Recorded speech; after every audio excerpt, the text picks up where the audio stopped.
Welcome back to Ozarks Tonight. I'm Heather Lewis. Meth continues to be the #1 drug problem in Greene County. Fentanyl is also rising quickly. That's the title of a recent investigative piece by the Springfield News-Leader. Jackie Rehwald is the author, and she's here with us, joining us tonight to talk more about this issue that you discovered kind of almost on accident when you were doing some research for just overall opioid overdoses in Greene County. Tell me how you came about this.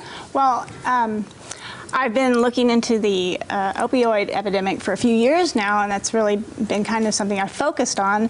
And so I called the Greene County Medical Examiner's Office, and I spoke with Tom Vandenberg, the chief forensic investigator, and I asked him a question I've asked him a few times now, to get me the fatal overdose numbers from like the last 5 years. And I was asking specifically for opioids. I wanted fentanyl, heroin, prescription drug, fatal overdose numbers.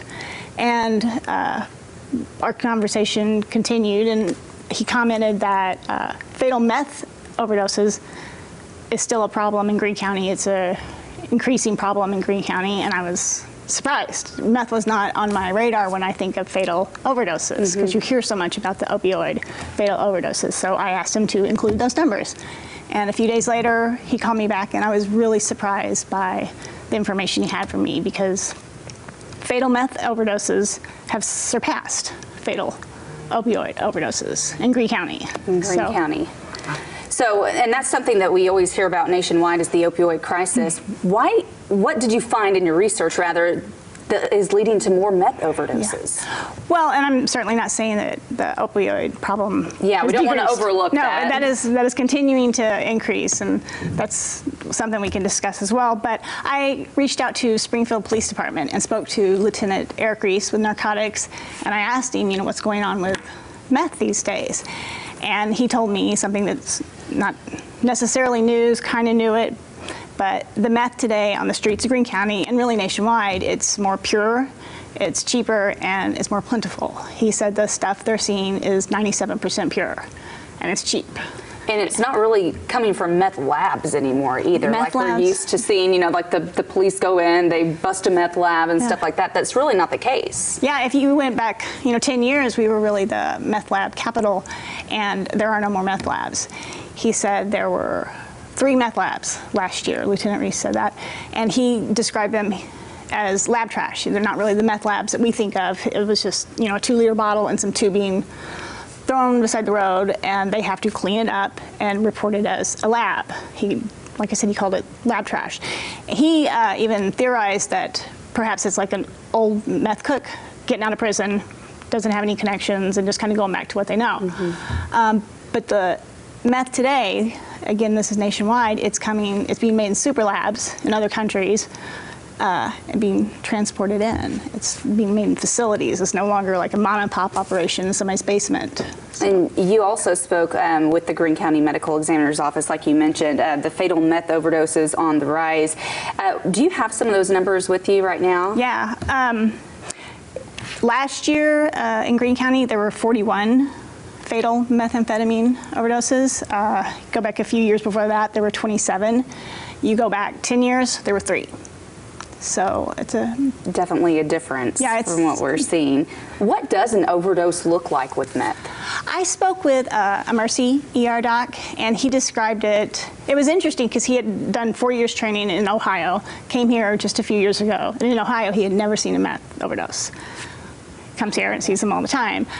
He described it, they're agitated, their heart's racing, high blood pressure, hallucinating, and they almost kind of give themselves a heart attack. He described it, or he called it a cardiovascular collapse. So basically, just pretty much putting your heart into cardiac arrest with these symptoms. And heroin overdoses have decreased, but fentanyl deaths are also on the rise. Well, I wouldn't say heroin. Fatal heroin. Fatal heroin. Have decreased. If you look at the opioid overdoses have increased, continue to increase, but fewer people are dying from heroin and fentanyl and the prescription drugs. And do we think that Narcan probably plays a difference? It has to be. It has to be. I pulled or asked Mercy and Cox to pull their number of Narcan doses from the last 5 years, because I feel like getting all the Narcan doses in Greene County would just be impossible, because you can buy it without a prescription, ERs have it, I mean, first responders have it. So I just thought if we got the EMS numbers, that would show a pretty good picture. And combining Cox and Mercy here locally, in 2015, they, EMS administered 713 doses of Narcan. Last year, it was 949, so that is also increasing. So the opioid problem is not going away. It is increasing, but more people are surviving, and that's a good thing. So, do we think that fentanyl is taking the place of heroin, taking over? That's almost the exact words that Tom Vanderberg said. Oh, wow. And also Lieutenant Reese, he said they're seizing more products that are like 100% fentanyl, and that's kind of new, but it's... And what is that for people who don't know? Well, fentanyl is a synthetic opioid, so you don't have to have, like with heroin, you have to have a crop of poppy plants. Fentanyl, you know, it's man-made. I hear Lieutenant Reese said you can like order it from China on the dark web. I don't know how you do that. Yeah. So it's cheaper. It's 50 times stronger than heroin.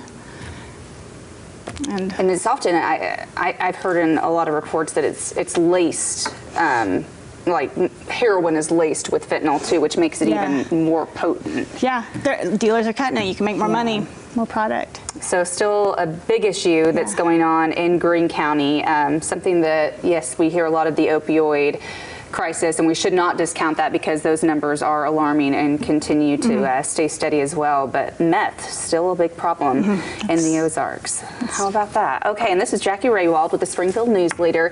Your article can be found online at thespringfieldnewsleader.com. We will be posting that information in this story on our website as well at ozarksfirst.com. Thanks so much for being here. Thank you. Appreciate it. We'll be right back with more Ozarks Tonight.